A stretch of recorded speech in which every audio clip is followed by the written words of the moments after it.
As we wrap up Black History Month today, we're talking about a part of the civil rights movement that was not in many history books. All right, there's Mommy. Oh, this is the beginning. The rape of black women by white officers marching in the civil rights movement. The dark end of the street, black women, rape, and resistance.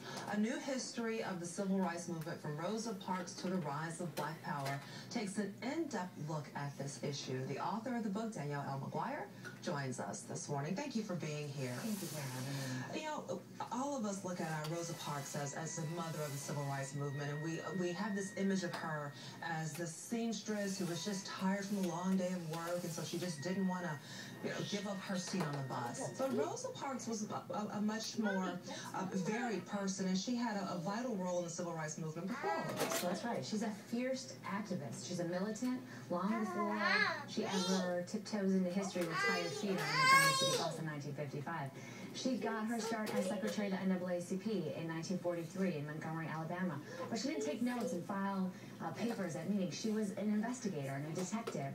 And so she traveled the dusty roads of Alabama taking notes on brutal crimes against African Americans. But she was really interested in crimes against black women. And so she got her start investigating this rape case in 1944 in Abbeville, Alabama. And these crimes against black women were, in many cases, perpetrated by white police officers. Yeah, by white police officers, by bus drivers, by employers, by insurance salesmen. I mean, basically, what you have is a situation in which, from slavery to the better part of the 20th century, white men in the segregated South abducted and assaulted black women with really alarming regularity and stunning uniformity, and usually impunity. And also this was happening to black men as well, not the rape, but if a black man were to say that were accused of rape, he was instantly lynched in many cases.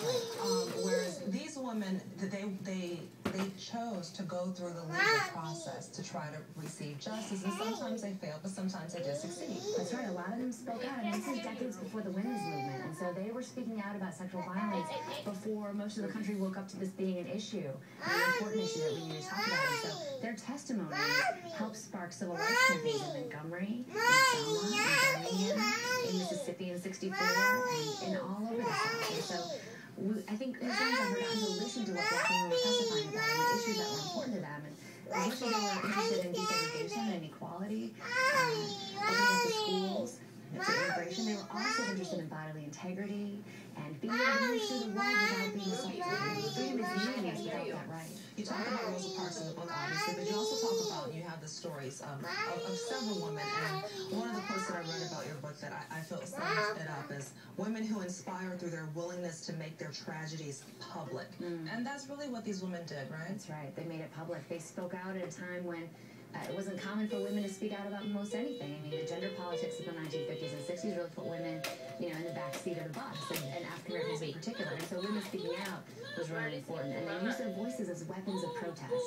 And when they couldn't get access to the courts, when they couldn't get access to some of the powerful systems that we have for justice in this country, when those systems were denied to them, then they used their voices. And their testimonies helped to pave the way for civil rights.